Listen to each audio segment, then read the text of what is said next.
You just need to, and admit Just everyone. did the recording, did you do it? Yeah.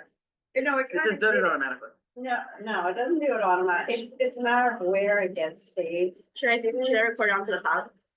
My computer.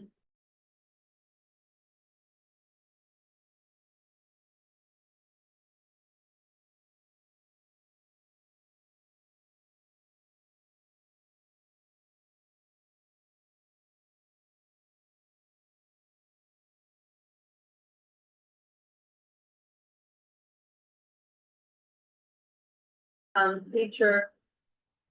And we are recording, thank you. We feature, Paquita and, on the Zoom, we have Mark Page, Wayne Coe, Jennifer Marsh, Corinne Hudson, and, I'm sure people were joining. So, good morning. The first, piece of action this morning is to adopt the advisory board minutes from the 9/11 meeting. And those were attached to the invitation. Are there any comments or concerns on the minutes? No, I'll make a motion to move them forward. Do you have a second? All in favor? Aye. Thank you, Aye. and Henry, welcome. Okay, the minutes are adopted, thank you. Okay. Next up, page 4. We just wanted to recognize, what we at one point called comings and goings.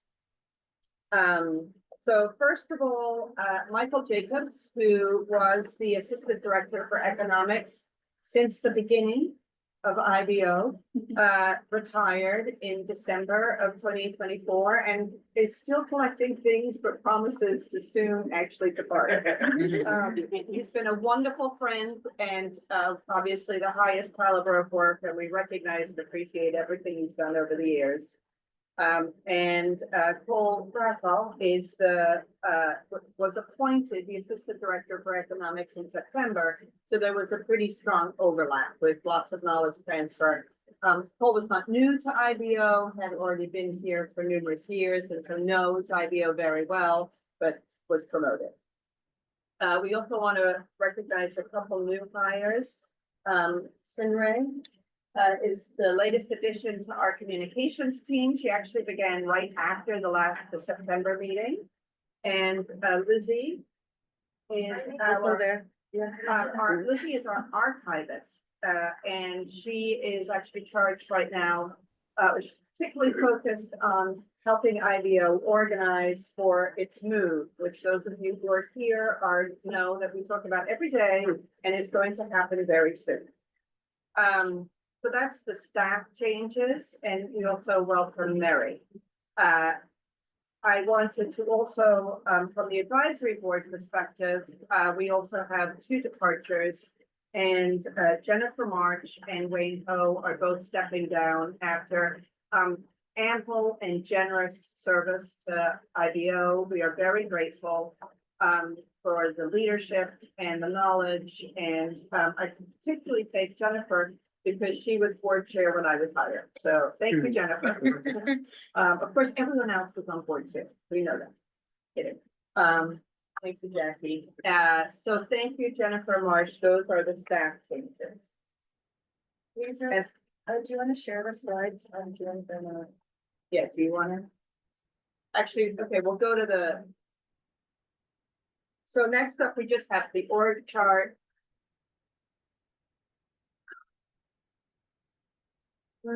Share. Oh, I didn't see that. Well, it's not good, so.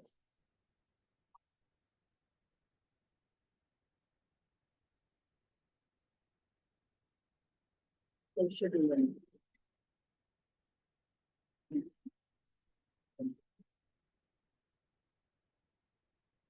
So we just wanted to show you the general size and shape of IBO and also make the graphic design comment that if we hire anyone else, we'll have to stop having everyone have their own box. Thank you. Our staffing size now matches our budget. So that was our goal and we have achieved that. Next up, we have a recap. I think, are they also seeing that last line? No. Okay, we have a recap of our work in 2024. And so here we just wanted to point out the overall 46 reports published, including our first report translated into Spanish. And I am not going to read the Spanish title, but it is the fiscal impact of eliminating street vendor permit caps in New York City. And there's also here a breakdown of the various other categories. We also wanted to highlight that we testified over 10 times, both to the City Council and the Charter Revision Commission and the Rockefeller Institute as they were working on state education funding. We did 18 presentations to community boards in all 5 boroughs, and CINRE is now the primary focus is on community board engagement, as we see that is very critical to increasing community engagement. And we also have other regular community touch points established, including the community education councils and other education organizations, which Hannah is dedicated to.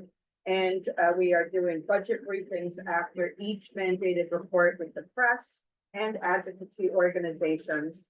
And we continue to speak on multiple ad hoc requests to community boards. So we're out and about, and it's a fantastic opportunity. I should also say that the testimony on as a policy, we are having staff do the testimony. So that's a great experience for them, sometimes a great experience in how the city council can try and not have you be front and center, but it's also great public speaking and an opportunity to discuss the work they've done. Any questions on IBO in the community?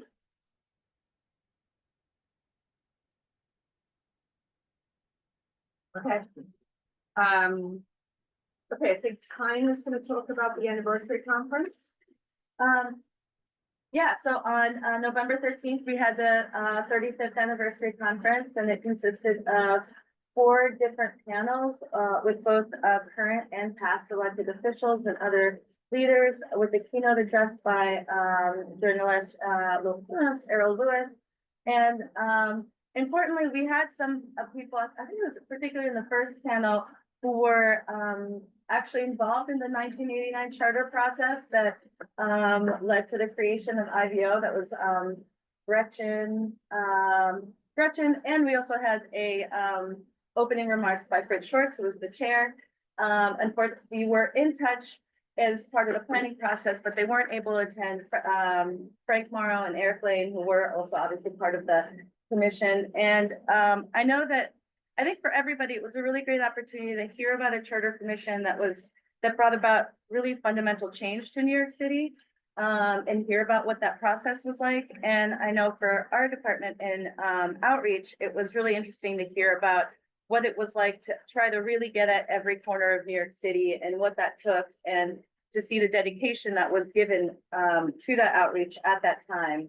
But there was also a lot of other ideas that we got for what IBO can get into in the future, and what, and I would say like that was, and I think a reminder of trying to do outreach to a variety of different communities, not just the ones that are policy, that already are involved in policy currently. I know that was a big takeaway for me.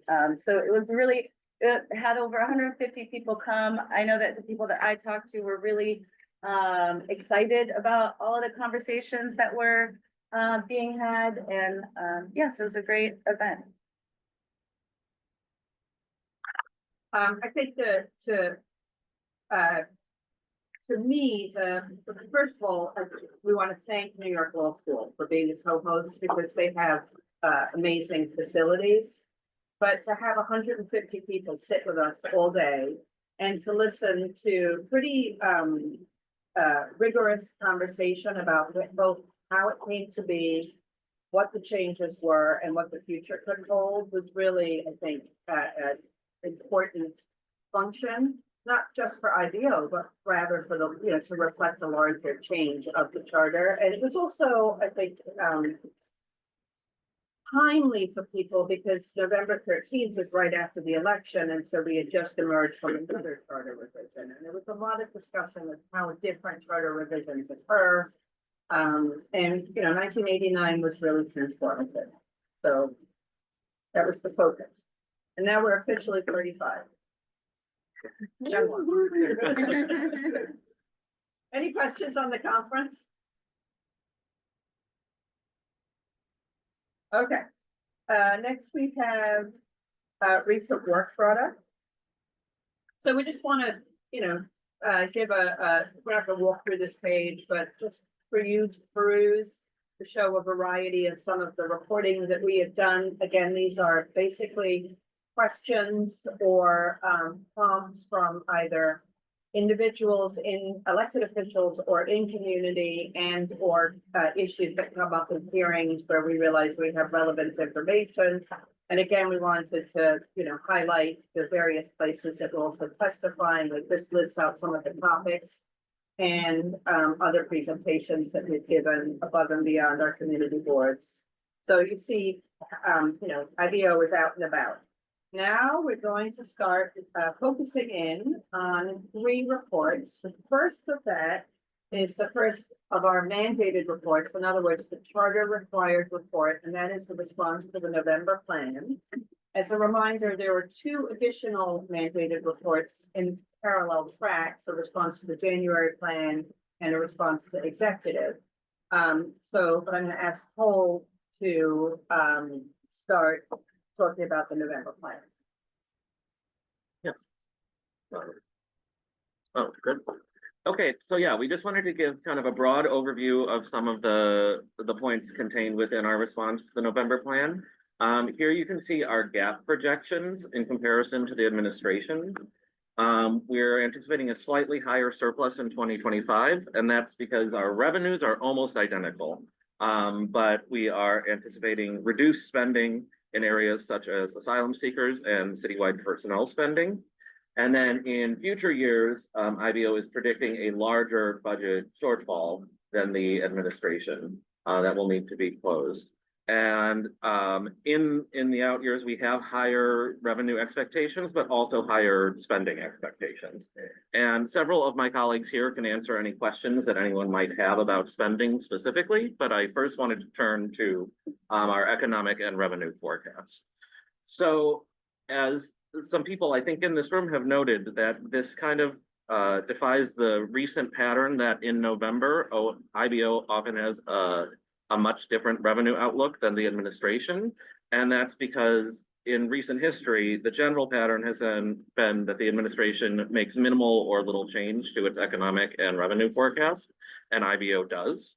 What happened this year was we ended up with a forecast that looked very similar to what we had already had in April.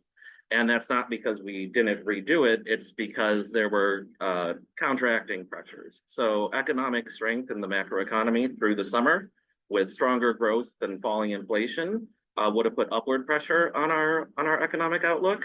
But then the results of the federal election generated a great amount of uncertainty that counterbalanced that. And the result was slightly reduced expectations in GDP growth and slightly higher expectations for inflation. And I want to point out that the uncertainty is the effect here. We are not baking in or starting with any specific assumptions about policies that will or will not pass at the federal level. There have been a lot of proposals, and the administration will be incoming, and we'll start to see what actually is achieved and how quickly. But in the meantime, what we really wanted to do with our report was highlight areas of federal policy uncertainty that we will be very closely tracking, and that might have a significant impact on our economic outlook, and which will then translate into our revenue forecast. So 3 of the areas that we highlighted include tariffs. That was a hallmark of the Trump campaign, and a lot of different numbers have been thrown out or names of countries, and it remains to be seen what will actually occur. But to the extent that there is any widespread imposition of tariffs or higher tariff rates, that is expected to have inflationary pressure. and that might counteract the recent trend of federal or interest rate reductions by the Federal Reserve. So that's obviously something that'll be very important to our general national and local economic forecasts. We also highlight immigration and potential changes to immigration policy at the federal level. At IBO, we've been very carefully tracking the labor force and been concerned about constraints to the city's labor force for several years now, as there have been net population declines since the pandemic. And a large portion of our labor force is made up of foreign-born individuals or immigrants. So any efforts at the federal level to change enforcement or increase enforcement might have a market effect on our labor force and constrain job growth in the future and things of that nature. And then we also highlighted potential changes coming to the federal tax code. So under the first Trump administration, the Tax Cuts and Jobs Act of 2017 was passed, a major piece of tax reform that touched a lot of areas, both on the personal income tax side and the corporate income tax side. Because of budget rules, many of those provisions were set to sunset or expire in 2025. But with an incoming Republican administration and unified Republican control of Congress, it is expected that many of these provisions will be revisited and potentially expanded or extended. But the specific mix of what those might be will determine whatever the economic impact is. Some might have stimulatory effects, some might not. And that's something we need to closely watch as the new administration and Congress get started with their work. And then we also just want to note that an additional area that we're going to be tracking very closely at the federal level is there's been a lot of talk about focus on increased efficiency, and that seems to largely be related to decreased federal spending. And so the degree to which federal spending is decreased in areas that the city relies on, and the city or state would have to make up that spending, obviously poses an immediate budgetary impact. But also the degree to which federal spending is reduced and it is not made up for by some other source of funding could have economic impacts that will further influence our future forecasts. So I think that's a broad overview of what was contained in our work that was published just a short while ago. Any questions on IBO's response to the November plan?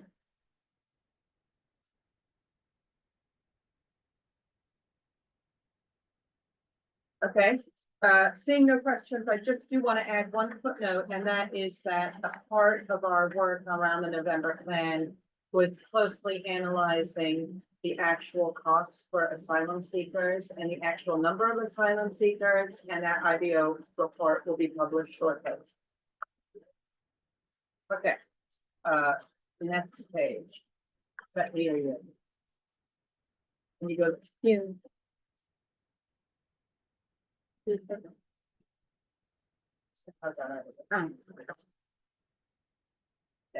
Okay, next, Ben is going to present on Axe the Tax.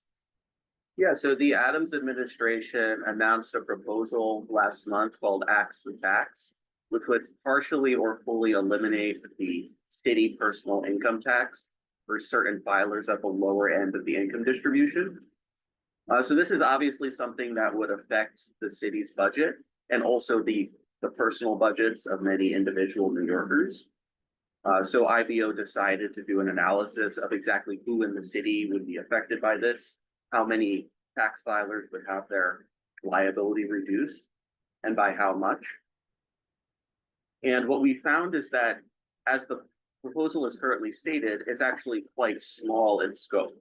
So only about 4% of New York City tax filers would have their tax liability reduced. And it would only cost the city about $50 million, which is a tiny fraction of the overall PIT liability revenue of about $14.8 billion going by 2022 numbers.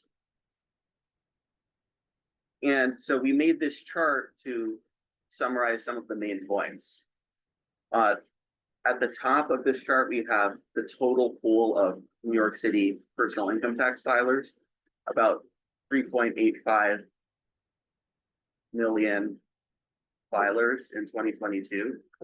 The number of filers who meet the income eligibility requirement, as stated, is pretty significant at about 38% of filers. But once you restrict also to filers who have at least one dependent, which is another stated eligibility requirement, this becomes only about 14% of the total pool of filers. And what really narrows it down is the fact that not very many filers who meet these eligibility requirements actually have any positive PIT liability to begin with. So many of them do have negative PIT liability, which means they receive refundable credits as payouts.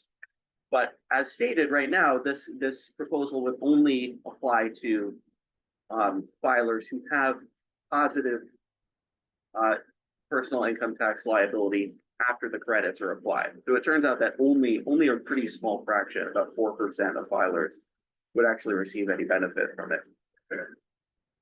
And also the average amount of the benefit per each of those about 150,000 filers would only be about $330.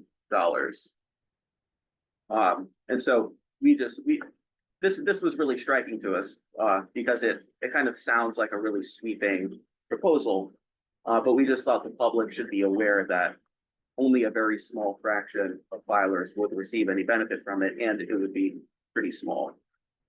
And this proposal was announced about the same time as we were coming out with our own PIT tables for 2022, so it just kind of dovetailed perfectly.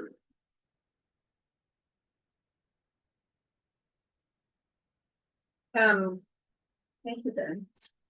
Henry has a question. Good morning, everyone. So the question is, can you clarify, you said that the average household would receive $33? No, sorry, that should be 330. Oh, okay, because that's what it says on your chart. It's missing a zero, right? Yeah, there's a typo. We'll rectify Okay. that. Yeah. All right, thank you. Oh, Yeah. that's weird. Yeah, the hard copy says 332. The two must have gotten cut off when we added the link to the report.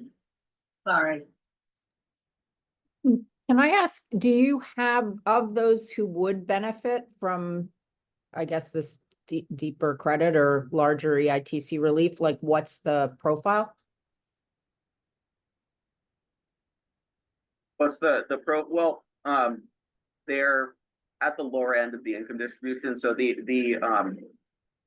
stated eligibility requirements for Axe the Tax would be that the filer has to be at or below 150% of the federally defined poverty level to receive a full elimination of their personal income tax liability.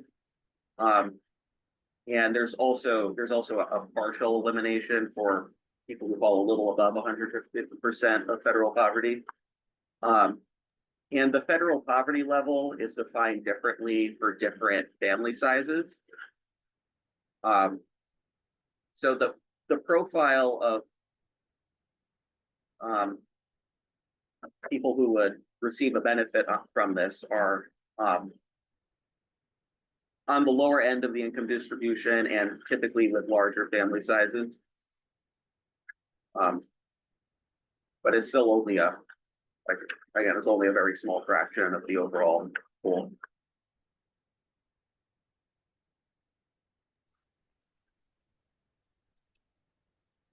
Henry? Yeah, would you have an example to Jennifer's question about what a family of four, for instance, what the income would look like? The eligibility income. I don't remember what the cutoffs are for the federal poverty levels. Yeah, I think it would be helpful if there was Can a sample. We could get back to you on it. I mean, part of the challenge is that the levels shift according to the number of dependents and the age of the dependents and other factors potentially in household. But we could share with you what we pulled together. To look at, you know, approximately what types of in New York individuals might be eligible. Thank you. Yeah, I'm just wondering, and then I'll stop, like what the compound impact is, because if they're changing the local EITC, like what the average household or a single parent with 2 kids gets now and what they might get with this implemented. And then acknowledging really what also relief they may or may not be getting, depending on what happens at the state and local level, at the state and federal level would be interesting. I think just to clarify on that point, this isn't a change to any credits that exist, so it won't be changing the EITC or anything like that. It's about wiping out any liability after all of those credits are considered, if you qualify according to all these requirements. So it doesn't actually change the structure. Right, but I some mean- households will get more relief. Yeah, depending on what liability they would have. And the entire effort is dependent on state legislative approval.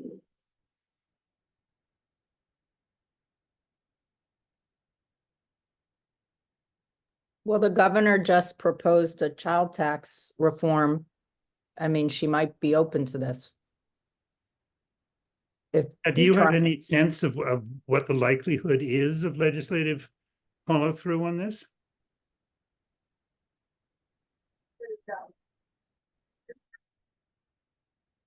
No, we don't have an official sense of what the future holds.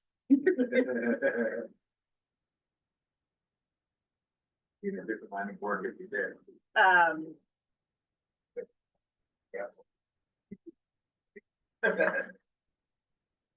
Dean, would you like to add anything? No. to that? Mark knew the answer to that question.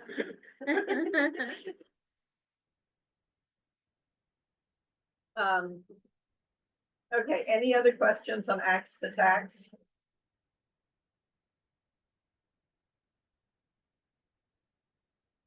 Next we have Sarah Intadicula and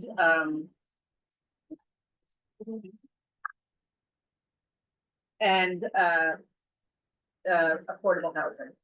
Great. So this is for our recent report, inclusionary housing and city subsidies. So the context for this report is that housing has been a key issue for the Adams administration, and City of Yes for Housing Opportunity has been his kind of signature policy. City of Yes was or is a package of zoning reforms intended to make housing development easier across the city. It's been kind of controversial and gotten a lot of attention, and we've had a lot of engagement from community boards on this topic. We've done 3 presentations on this report to community boards. One criticism of the City of Yes proposal from a lot of different sources is that it isn't concerned enough with income restricted affordable housing. It's more concerned with overall housing. So we wanted to provide analysis on this topic and understand the potential successes or challenges of the proposal, especially for the piece of City of Yes that is concerned with income restricted affordable housing. This is the Universal Affordability Preference, or UAP.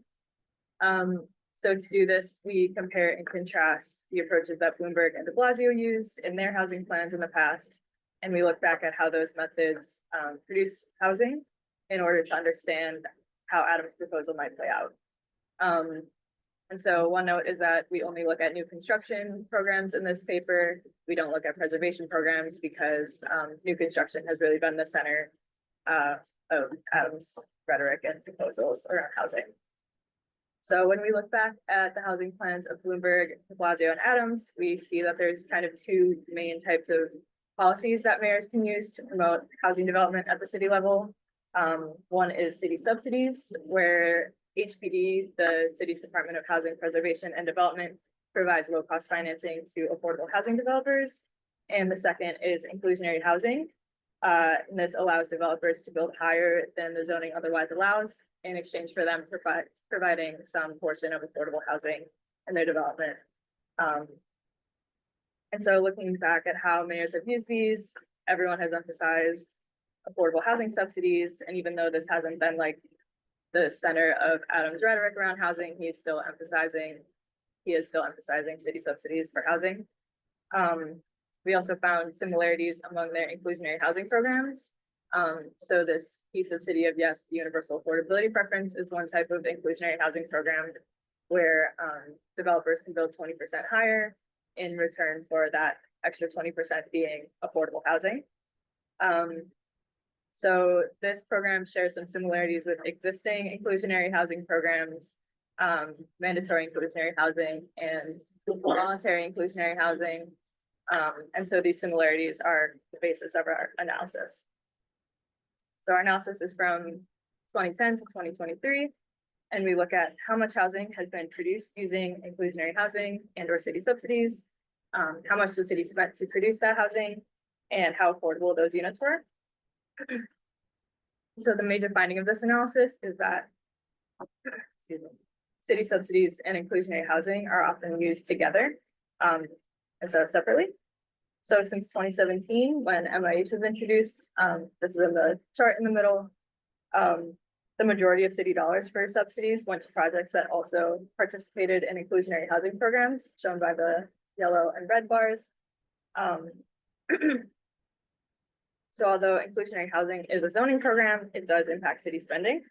And according to HPD, who we talked with throughout this project, these programs are intended to work together in order to make more housing possible than otherwise with one program alone. So also when we look at affordability levels from these different programs, we found that without city subsidies, these inclusionary housing programs have not produced deeply affordable housing or the housing that's affordable to the lowest incomes. So thinking about what this means for the recently passed UAP, this tells us a couple things. One is that we can expect these projects using UAP to continue being used alongside city subsidy programs. But for a few reasons, we think this will require more funding for city subsidies.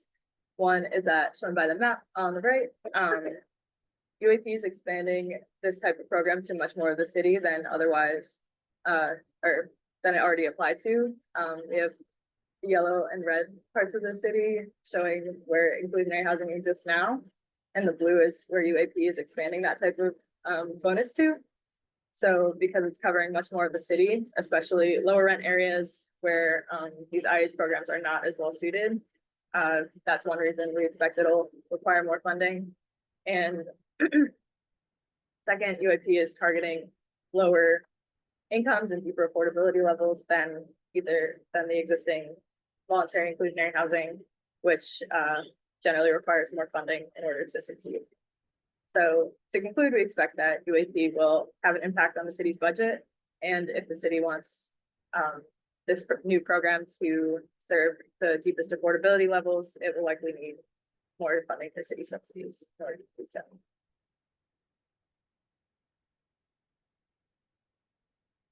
Thank you, Sarah. Are you guys gonna plan to look at a more comprehensive kind of affordable housing production that includes preservation?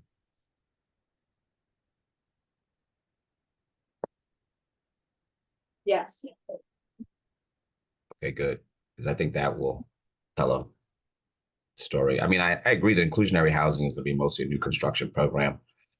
But I mean, the story of affordable housing, the production, the city subsidies, I think you've got to include preservation in that mix discussion.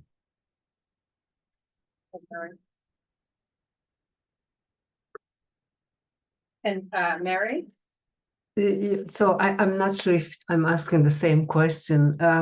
What I was thinking about is the services that are provided and continually once you have this new construction and people live in there, if the cost includes those as well, like maintenance and maintenance of the whole building. Am I repeating the same question? I'm not sure. Carrie. It's a little bit No, different.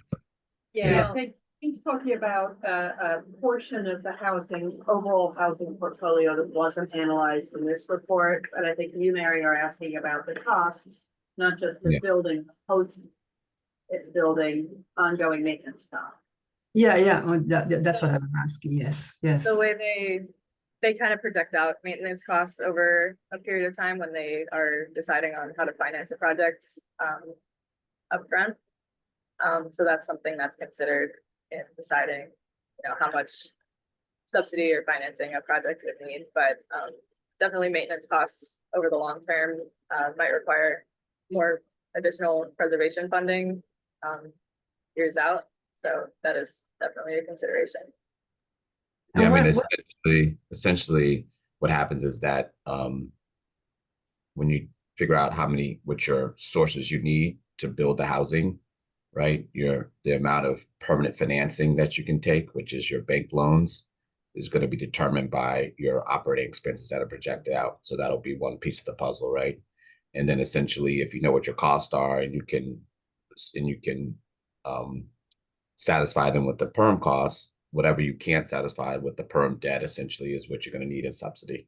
And that's like a very simple kind of analysis of it. So when you figure out how much subsidy you need, that basically takes into account, the other sources that come that are non-subsidy, and then basically what your gap is.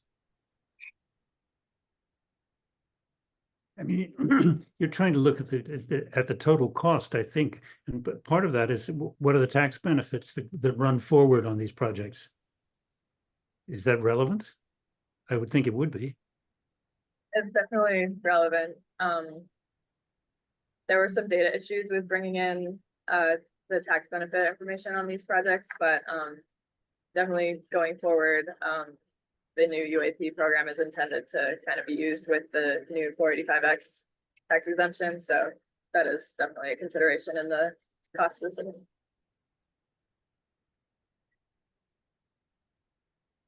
Yeah, I think Shannon did it. And I think Henry also has a question. Yeah, I think as a follow-up question that ties to this, as it refers both to the preservation part and also the ratios by which we were having discussions about the AMIs. On the report that IBO put out in November, which I thought was interesting, the suggestion was 30% of the units coming on board would go to extremely low-income household, which is people, sorry, a household making less than $32,000 a year. I always measure that against the state's newly instituted minimum wage. How many people working basically would be disqualified because of the new, we increase wages and they're automatically excluded from a very large chunk of, the bottom part, I would say that the chunk of this. And so in your analysis, were you able to determine what the ratio of units that would go on the ratio of affordability for people, let's say under the income of 50,000 or something like that? Because I think that's a big issue for us. City workers, as you probably know, have residency requirement. And what I find is that even though we have a preference of a percentage of the units that are produced under this, because of the incomes, we end up being excluded, city workers, that is, right? The people I represent. And that's a big issue for us. So I wonder if your analysis showed, notwithstanding the issue of preservation, on the new units, what that would look like in terms of how many units are likely to go below certain percentages, 50,000 or something like that. Thank you. Yeah, that's a really great question. We didn't do that analysis specifically of like projecting how many units would be at each affordability level. But I will say about the new program, UAP, it requires the affordable units to average to, I think it's either 60% AMI or 80% AMI. I think it might depend on where in the city it's located. But so that kind of it gives some flexibility in how developers choose to distribute those units. So it might be like, oh, we're gonna have some at like very affordable levels and some at more like a middle income level to reach that average of like 80% AMI. I think you said in your report that the more subsidy they put in, they're actually pushing the affordability levels down. So I think that was one of the points you had made, which I think was a good one. Yeah, it can depend on the like type of subsidy being used also. But yeah, generally more city money allows deeper affordability levels. Yeah.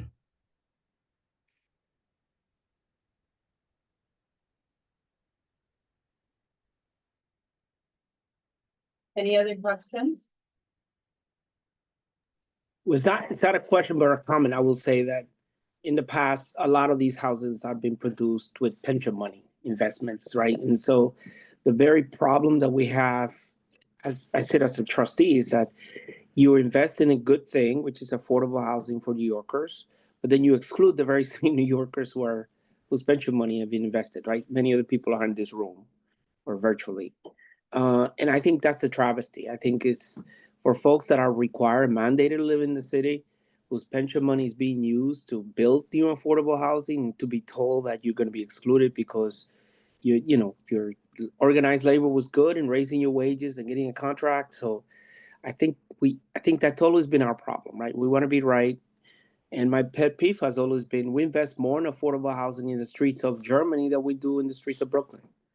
And that's not going to change as long as these income brackets are there. So, sorry, that's my comment I'll be quiet. But this is being a big problem for us. Hey, Henry, what do you think the AMIs need to be? What's the target range AMIs you'd like to see? I think it has to be staggered. I understand that this is intended to people who are low income, very extremely low income, but there's got to be a part in the middle, right? That we So have you're saying that the AMIs are too low. I'm saying that a lot of the units going into the MI are very low and exclude the people in those very districts. I did an analysis on several I see of what you're these. saying. Yeah, So I hear what happy you're to saying. talk to you offline, right? Thank you. Yeah, no, I think the interesting thing, and I think you guys might have covered some of it, is I think the report I think mentions that when there's more city subsidy, there's a push for deeper affordability. I mean, also the city is now requiring a percentage of homeless populations when there's city subsidy involved in the deals. But you're right. I mean, I think, it's kind of like a lot of the community boards that are pushing for the lower AMIs because they're saying they're being priced out. The AMI doesn't represent fairly kind of what the incomes are. So I think the city is getting a lot of pressure to do deeper affordability. But I think you're right. I mean, ultimately, like the middle income, kind of gets left out in those situations. It's a problem, right? But I'm just curious what you're defining as middle income. well, I wouldn't say middle income, but the 50s, the 80s, it's 60, the 60 and below, right, are typically low income housing tax credit, right? And then the city is pushing to 30 in homeless units and deeper affordability. But if you're making kind of above that 60 to 80, 60 to 100%, like there's very less. I mean, there's less subsidy focused on trying to produce those units.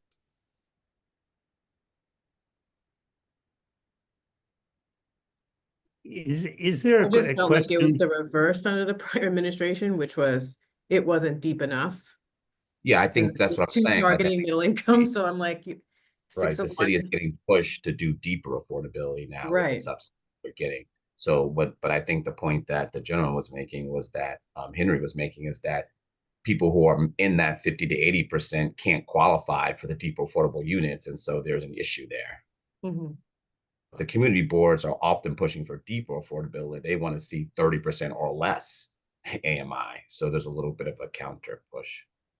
I'm just acknowledging what Henry's saying. Like that's one of the, but the city is getting pressure on, I think, mostly to do deeper and to do more homeless housing. Yeah, for sure.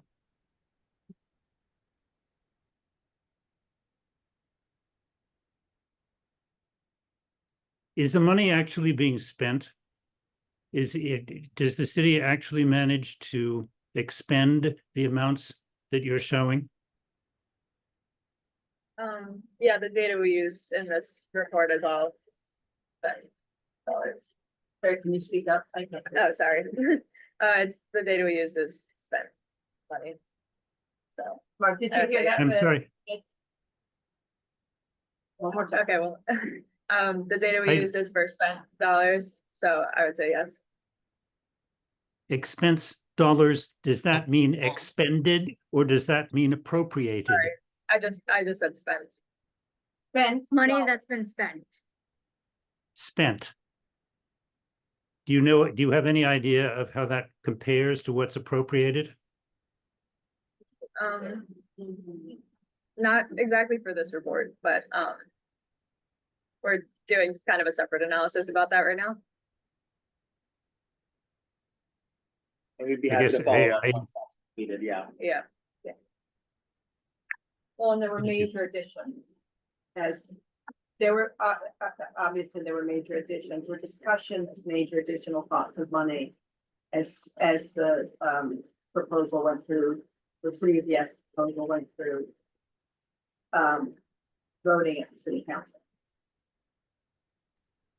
And I'm sorry, this is Henry, so not to belabor this, but on the pension, we set aside $3 billion on the economic targeted investment category allocation for housing. We've only spent 800, 900 million. The rest is allocated, but it hasn't been invested yet. And part of it is for the reasons I said before, which is a lot of the same people that we're talking about don't qualify for it. So there's been an impetus to try to put the money on the pension as an allocation, as an asset, and to increase it, frankly. But really, not a lot of projects have people qualify for it. So on the pension side, I can tell you that we haven't really spent up to our capability. Which sounds to me as though the staffing participation on the part of the city to make the program actually move is a question, at least. I mean, in terms of the efficiency of the closing process and getting the projects to Yeah, fruition. just the ability of the city to participate constructively in making happen what's planned, or even what there might be funding for. I mean, how is that going? I mean, I get a certain amount of feedback that the city participation isn't staffed enough to make it go. Yeah, there's definitely issues with that. I feel like that's a whole huge report about what's happening. But Yeah, yeah, I but mean, but expenses and efficiency and staffing levels. I mean, and yes, this has all been huge issues. I mean, it takes too long to produce affordable housing in the city for sure. it's really basic. By coincidence, we do have a report in the works looking at the level of overall city full-time equivalent headcount, the reduction during COVID, the regrowing up or not, and then a breakdown by agency and by title, because there's been much more movement in some agencies and other agencies, recognizing that perhaps where this started wasn't necessarily the right size, but that because of how the workforce departed, there was very little systematic reduction.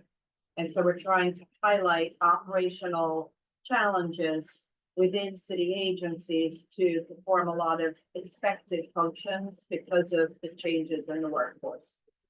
And that is, I was looking around the room for the authors, but they're on the phone. The report is, a lot of work has been done on it. It's obviously a really complicated report, and there's some challenges because of the data sources we use and the overall functional versus civil service titles. And we're not quite, we're not always certain which division of which agency we're looking at, but we can certainly see the gaps that speak to, I think, what you're speaking to, Mark. We did do a report last fall, specifically focusing on HRA and their benefits processing, which was again focused on headcount changes and the consequences of headcount changes, specifically in SNAP and social service assistants, where HRA had been carefully grilled at city council hearings because of the dramatic drop in staffing. And while there was an increase in staffing, the lack of longevity, the length of training, the additional new IT system, it's definitely also causing operational challenges. So it's not as if you could say once they get closer to the original staffing level, the same level of efficiency was necessarily occurring. And so operational feasibility is something that we are definitely paying attention to. Hey, Luis, are you guys going to look at the process as well? because I think the timing of when you identify a candidate and get it into the agency in the seat is an issue, right? And so like just understanding that lag time, I think would be an important part of that conversation. Yes, so we have a lot of anecdotal evidence on that, or, interview, but the data system doesn't show when the posting went up, when the interview occurred, when the offer was made, when it just shows us when the person started. But we do have verbal discussion about the delays and the additional processes being added in those steps prior to start. So we hear you, Karen. I think we may just be able to say that we know there are things in that area, we just can't measure them per se.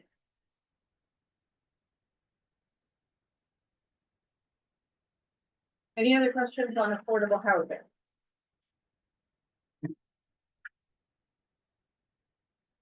Thank you, Sarah. Okay, Good work, stop. Sarah. There we go. You, Sarita, can you go back for sure? So we were gonna briefly talk again about the strategic planning that IBO worked on this year. As you know, this is the second year of strategic planning. And we, having started as an agency, also engaged with the advisory board. So we just wanted to publicly talk about where we are. There were 3 areas of strategic planning that the agency focused on this year. Those are the columns on the left, legal requirements. The second is finding conclusions and recommendations. And the third is data. So on our legal requirements, we looked really carefully at the documents that establish what we are required to do, the charter, state law, which is specific to education, and some of this tax expenditure legislation. And we came to the conclusion that one portion of the charter, which requires, and the portion of the charter is actually written at the bottom of the slide, it requires something called a quote alternative allocation to be issued by IBO. IBO, based on the Congressional Budget Office model, had created budget options, and those had evolved really more into IBO ideas. We know that some of you advisory board members really love budget options, and some a little less. But based on feedback from the public, it's clear that the budget options, whether they are practical or eccentric, are deeply appreciated. If nothing else, it's perhaps policy amusement, but there are also definitely some good ideas in there. So we're keeping that function. We're just going to rename it to what if to make it clear. These are our ideas. And we're also going to publish them at a very different time than when the charter requires the alternative allocation to be published, which is for February 1st deadline. And we're currently working on a gradual and incremental start to an alternative allocation, thinking about just looking at one area to talk about this year. Henry? Yeah, I would just say that, I appreciate alternative and options, but when you put those together, there ought to be some consideration for what the implication of the policy is. For instance, in the past, IBO had put a suggestion, let's say, for instance, the parent coordinators be done as a part-time basis, right? And yes, that would save money, part-time versus full-time. But what is the effect on parents and parent engagement in school? Things like that, right? So it's not just a numbers exercise. We were talking earlier about what happens if you reduce people in the execution of affordable housing. What's the effect on people, on food stamp and SNAP and so on and so forth. So I would only ask not the alternative, which often involve, my members and city workers and the reduction thereafter and what would happen, but the implication for the public in terms of services, because that has a big impact on New Yorkers receiving certain benefits and not. And I would just ask that be considered as well. Thank you. Okay, thank you. Yeah, and I will say we do that with the what ifs and in terms of like the example you gave, we do try to identify some of what proponents would argue for and what opponents would argue against for each idea. And I think that's something that we'll definitely keep in mind in terms of the alternate allocations as well. Thank you, Henry. So then the next topic was Well, finding, before we go, I okay, can't let it go without talking about the what if. I'm very happy we're changing the name. I will like to get rid of it. But I was shocked at the conference when Errol Lewis made the alternative options the centerpiece of his keynote luncheon speech. very shocking, Yes. very shocking. And then it came up again, and numerous other people during the day kept talking about how it's their favorite piece. I do think, to Henry's point, we should be careful about what that list says and what it looks like. I know Mel and I reacted very much last year. I forgot the exact one, but it had Childcare. something to do with either Childcare. childcare or UPK. And to Henry's point, there was nothing about the consequences of simply making those kind of modifications. So I do think we should think about how we frame that and look at that. And we hear you, Dean. Thank you. And I can assure you that the board chair discusses this with me, but we can talk about it, Yeah. because we're trying to be both youthful to the public and also, you know, think about, because we do also notice things as we do research, where we think, why does this tax exist? The decorator's tax being the one that I'm referring to right now. There's an exemption for decorators. So, you know, we're interested in various things, but we hear you, Henry, and we hear you, Dean. Thank you. The next area is finding conclusions and recommendations. So the question was really, as we present results of our work product, how do we best give our results in line with our mission? And we've come to the conclusion that we're focusing on findings and conclusions. We are not publishing recommendations in the near future, and you know, we'll revisit this as time goes on, but right now we're really focused on those two areas. Which again, I think was the consensus of the advisory board members. And interestingly enough, that did also come up at the conference and with the same conclusion. Yes.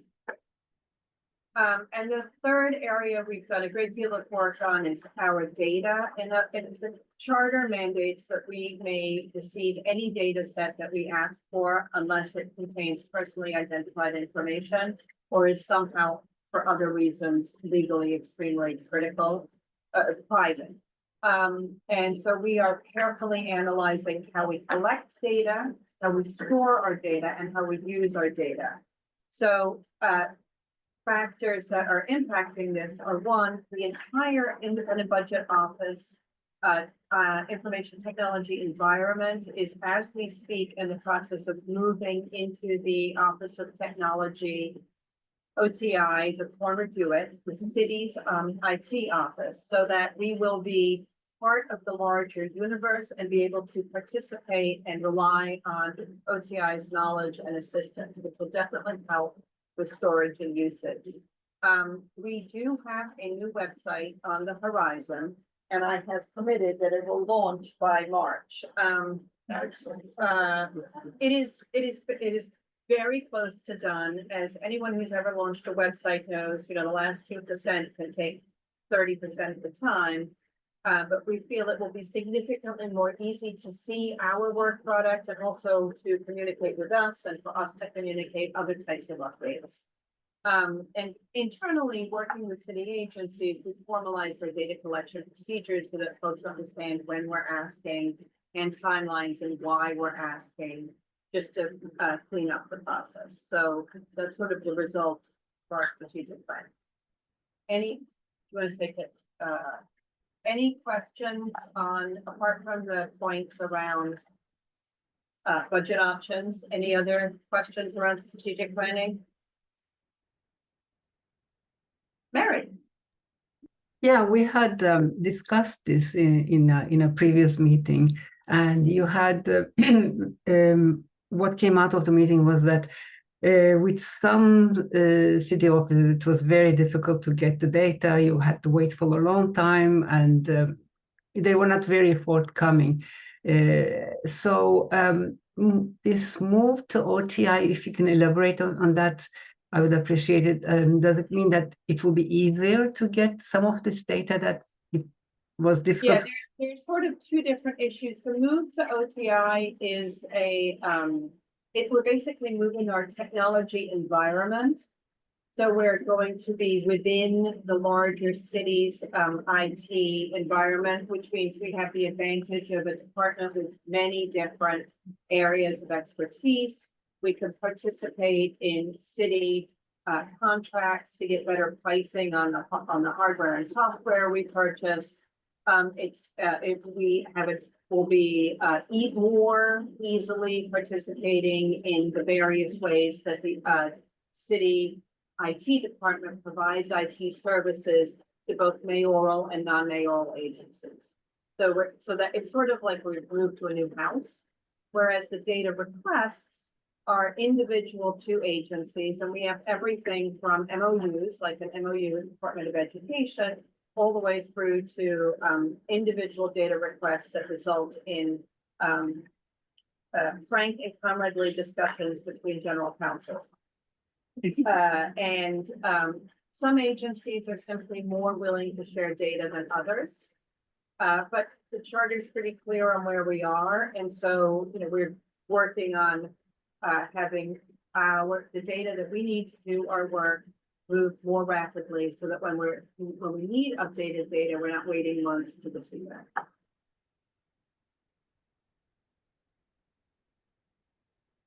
Any other questions? Let's take this. Louisa, Yeah, I have a, you seem to believe that by being in the larger group, somehow or other, you are going to have better access. And I wonder if that's true, or whether it's just going to bog you down in a bigger swamp. And I just. I think, Mark, we're separating the two. Can you take the screen share off? So the move to OTI is basically just it trying to improve how our technology is managed, not how we get our data. But once we have, okay, I don't know what I did that. Oh, Steph. Sorry, the screen just flipped around. So, but once we're in OTI, we can work with OTI experts to think about how we organize our data. So, the move to OTI doesn't immediately result in, it lays the groundwork for better services. That makes sense. Okay, hope so. I have to say, so far they've been awesome. Well, you needed an upgrade. We needed an upgrade. Good. We need an upgrade in a number of things. One of them was the IT. Good. You could tell, but there's this. It's unbelievable. Loud fan. I'm trying to talk into a tornado. It is this morning when we came up the elevator, Jackie and I dropped about half the floor because the elevator's not working right. We look forward to moving to a new space in the near future. I see both Jen and Mark, Henry, I'm not sure of the order. Jen? I just want to connect on the data topic and collecting data, timely data, accurate data back to the analysis about staffing. It'd be really great if there was a separate report that really, really looked at the staffing patterns across city agencies in areas like epidemiology and DOHMH, because their data lag is almost 4 years now.